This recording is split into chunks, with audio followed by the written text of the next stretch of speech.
What's up guys, welcome back. As announced in 2 weeks ago's video, we're going to be doing a Q&A because we're stuck in Europe right now. We can't actually film herping videos. We decided this is a good time to kind of answer some of the questions you guys had. Rupert, how are we going to do this?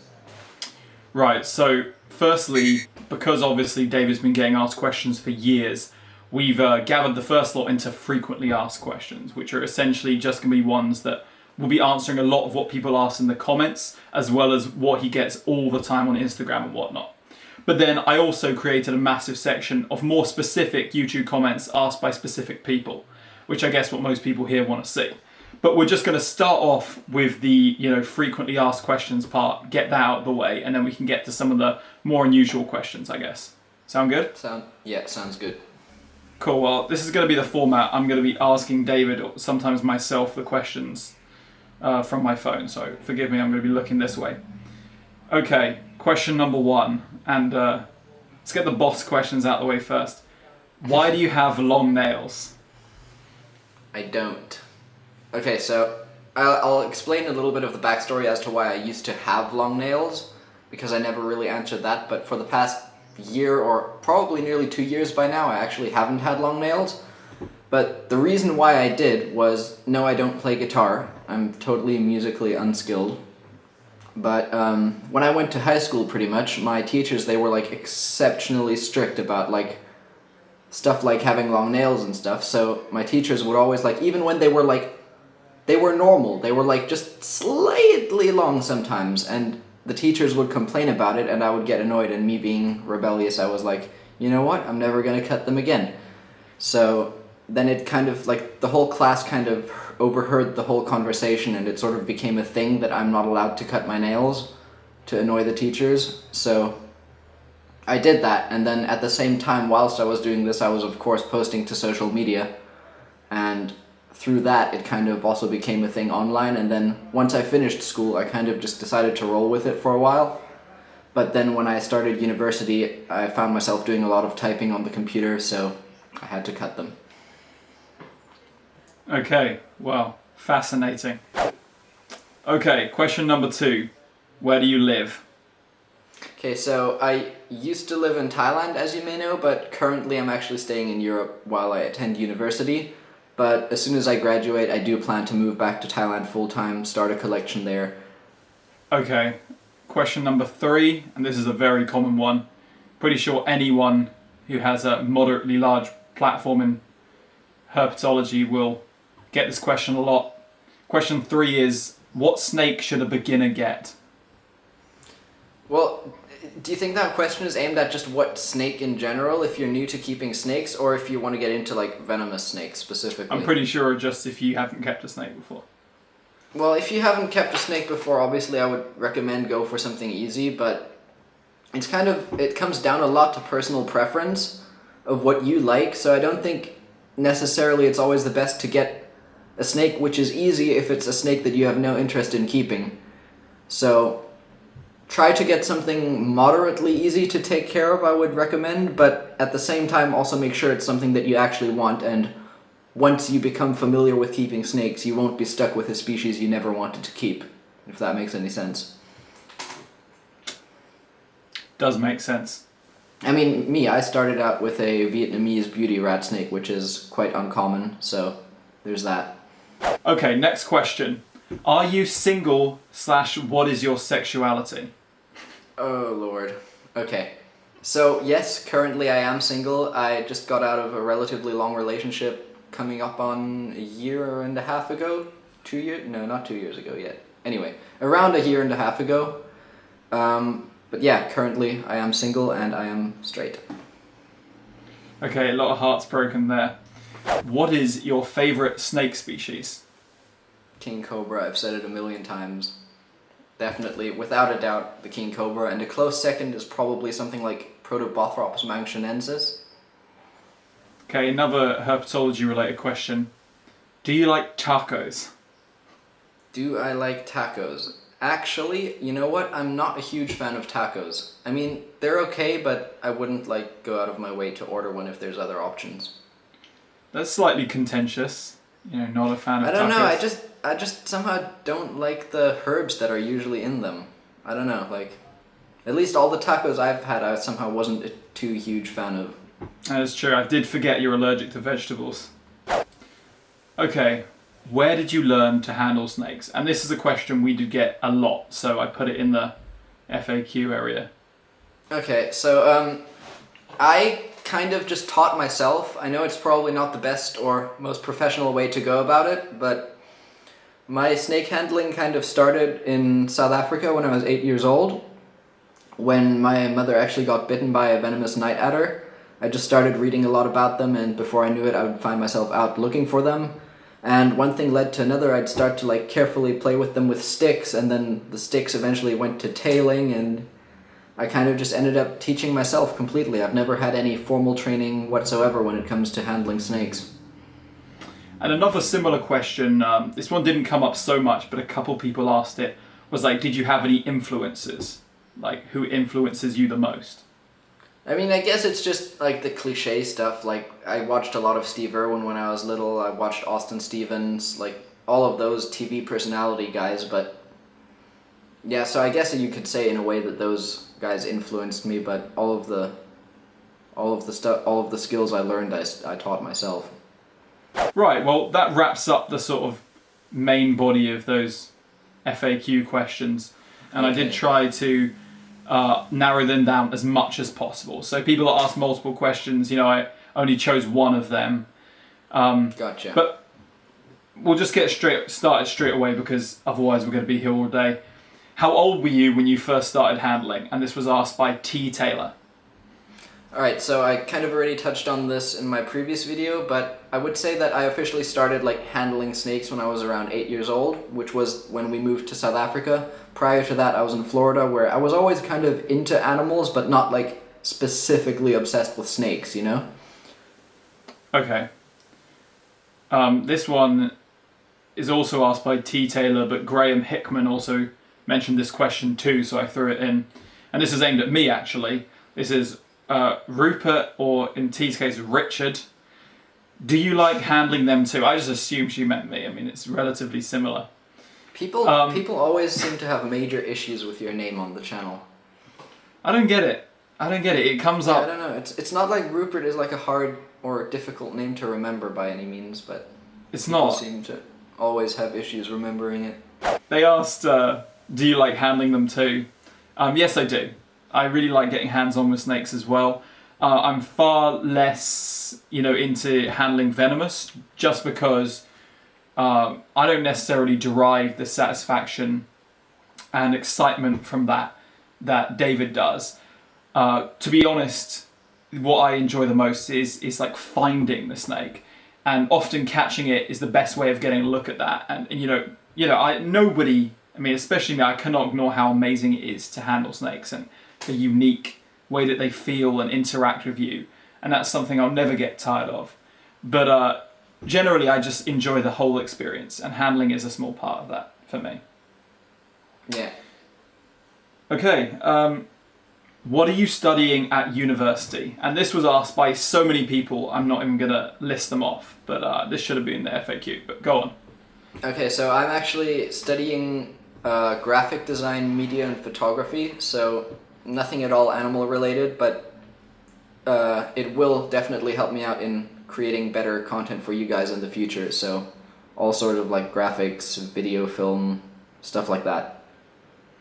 Yeah, and of course David does tons of research on biology and reptiles in his spare time, so it's not like he needs to study it on top of that. Pretty much every minute of my like spare time that I'm not studying for uni is spent like watching stuff or reading stuff about snakes, so... This was an interesting question by Graham Hickson. I remember this one. And I've narrowed it down just to like a short version. It's why keep snakes which you can't handle? Because you mentioned in a video with Chris, I believe, that you guys didn't want to handle the Gaboon Viper. I mean, I get the question, but at the same time I could answer that with a question back, like why do people keep fish, for example? You can't handle fish either, but yet they're still cool to have and look at, right? So I think that kind of translates a lot to some snakes as well, that they're not necessarily pets that you like cuddle or play with, but just like having them and looking at them, observing them eat, observing them like move around their enclosure when they shed, like it's just a really cool thing to do, I guess, to watch them and observe them, how they behave and act. Yeah, for sure. Okay, speeding things up. This is another one. What was the first venomous snake you caught? This was by a guy whose username was unfortunately in Russian, and someone called Edwin Lorenzo. Okay, so I guess technically the best and most accurate answer to that question would be an American coral snake that I caught in Florida growing up. I must have been about, I don't even know how old I was, but I would guess I was probably around 6 or 7.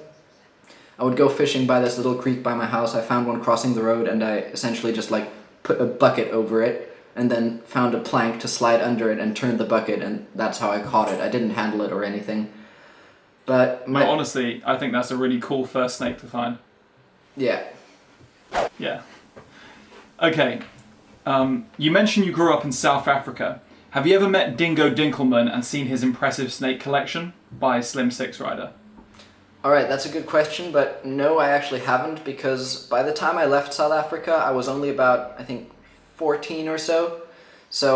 And I didn't even own a phone or have access to the internet or anything back then, so I didn't even know who these people were back then, and I don't think Dingo had a YouTube channel at that point either yet, so no, I did not know him. I only found out about him once I was living in Thailand, but if I ever go back to visit South Africa, I would be more than happy to go see him.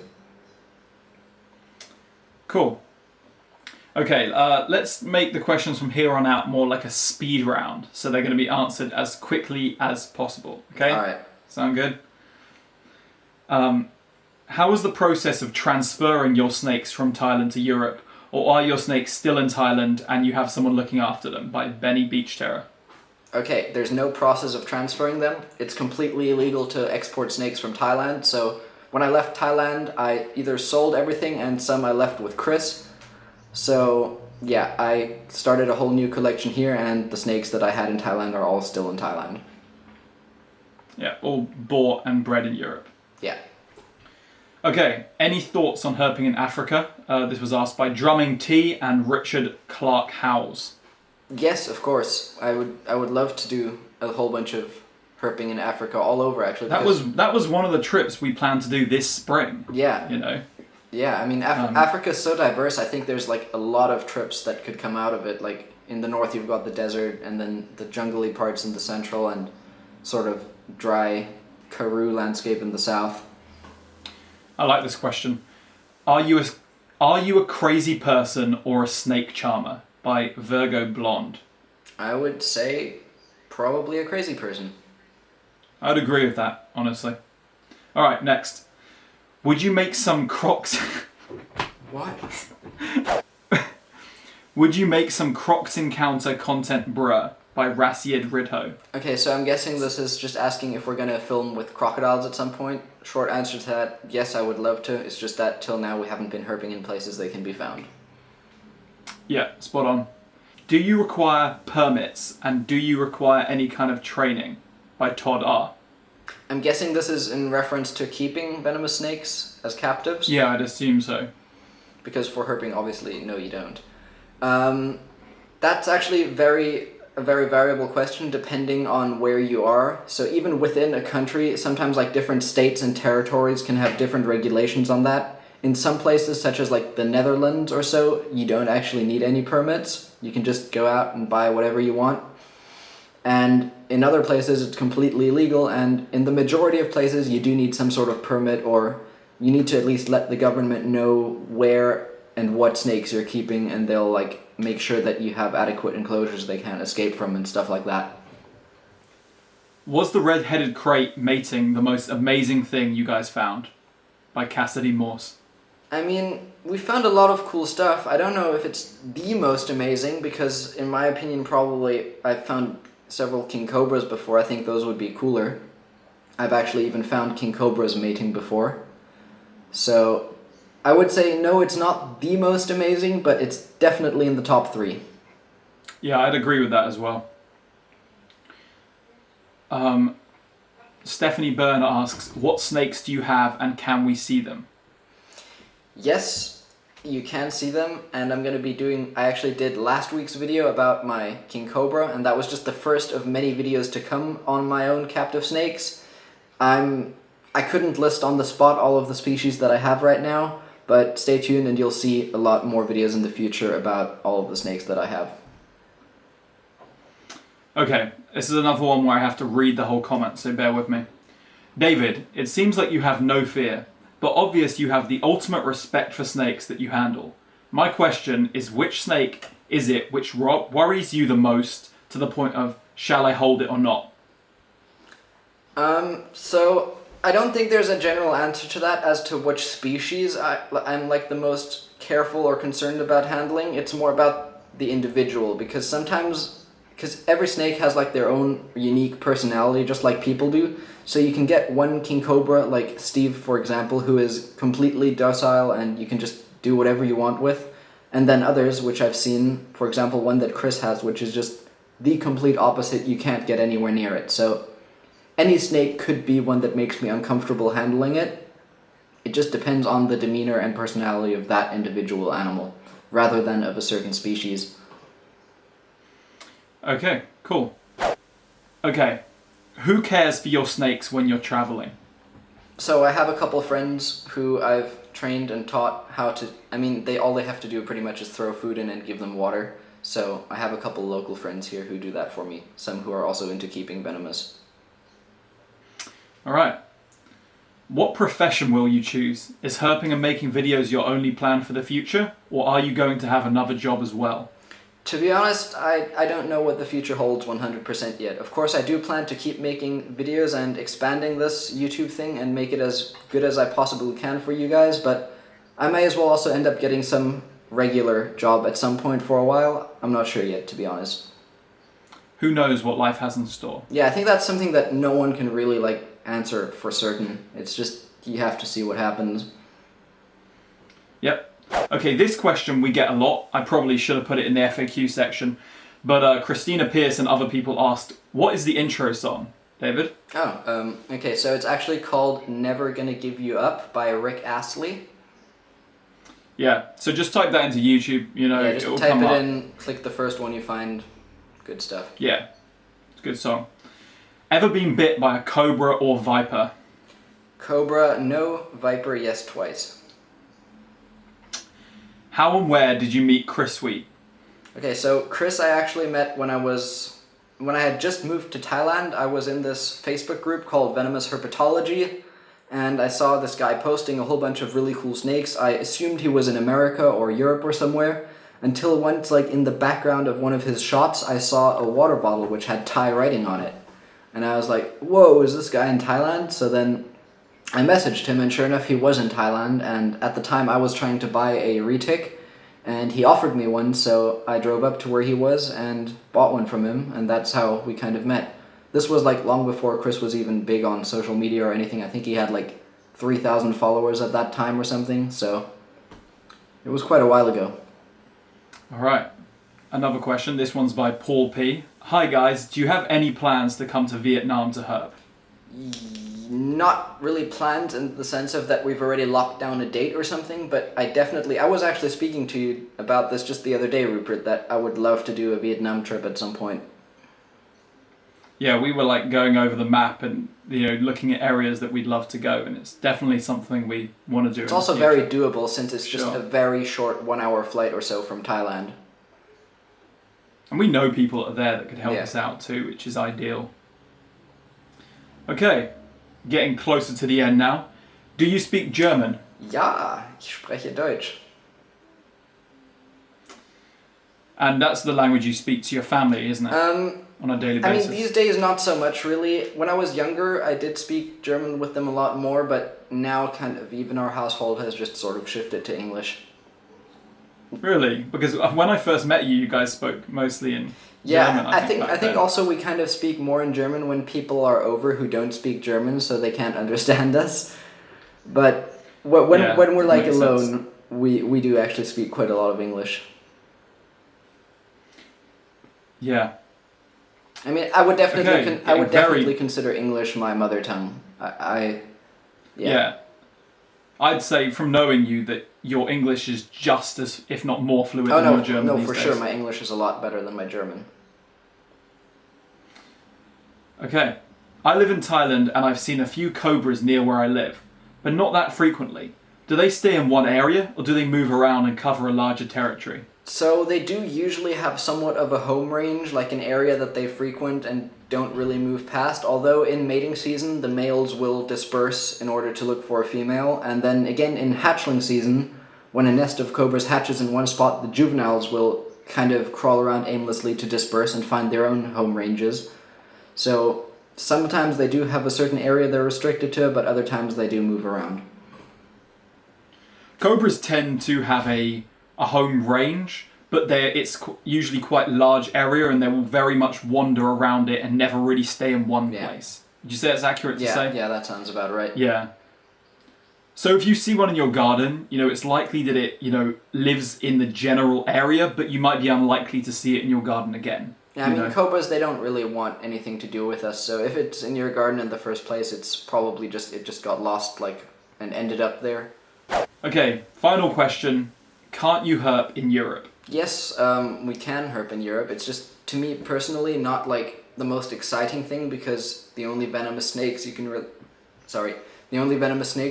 find are vipera species. So we also don't live in the same country. Yeah, so we have to sort of organize a trip for that. Yeah, for me and Rupert to meet each other, it requires plane flights. So there's that, but I do a little bit of herping every now and then, and we've also got some herping videos in Europe planned for the near future, but I don't do it as much because it's just personally not as exciting to me being spoiled from Asia with cobras and all sorts of other stuff. Yeah, and also springtime is the best time to herp in Europe, and that was under full quarantine lockdown. So we can still do some in the summer, but it's not the same as in the spring where you have it's easier, basically. Yeah. Right, so that actually is one more question I wanted to get to, and this is by Graham Hickman, who asked a lot of good questions on the video, so shout out to you. Basically, he asked that, given that these trips aren't free, they cost a lot of money for us to go and film, he's asking if there's any way for viewers to support us, potentially like a small donation button or something. Alright, so that wasn't a thing that I've ever done or considered till now, just because I've honestly never thought of it. But upon reading your comment, we decided that that's actually something worth looking into. So what we've done is we've created a Patreon account with a very small amount tier for you guys to donate if you like, which will go towards funding our trips because they are quite expensive. And it will essentially help us make better content for you guys. And we would greatly appreciate it. But of course, we don't expect you guys to do this. Just watching the videos weekly is more than enough as well. But if you do want to be extra cool, we would absolutely appreciate it. Yeah, and we won't go into it too much now, but we do plan on expanding upon these Patreon tiers into ones which give you some benefits and stuff, but more on that to come later. And one more thing worth mentioning, if you want to support the channel, you can always buy the merch. So right now we've only got the collaboration with Discover Snakes, but some of those designs I think are really cool. So make sure you check that out. The link will be in the description along with the Patreon. Yeah, for sure. And what we're also working on currently, which will be done in a couple weeks, maybe months, is our own online shop with our own merch as well. Yeah, so look out for that. And I guess that wraps up the video, doesn't it? Yeah. So if you want to see us do a part 2, make sure you leave a comment on this video and we will get to way more questions, because believe me, we could have gone on for another hour. No joke. I feel like there was enough questions to do even a part 3, 4, and 5, but I guess we're not going to do that. But maybe we'll spread it out over the next few months or so. Give some time in between. But just let us know if this is the kind of thing you'd want to see again. A bit of me and David just having a chat and giving you a bit more of an insight into who we are and what we do. Yeah, for sure. Sounds good. Alright, so thanks for watching, guys. Don't forget to like, comment and subscribe. Boost the algorithms, do us a favour. We muchly appreciate it. So peace out. Definitely. Alright, see you guys.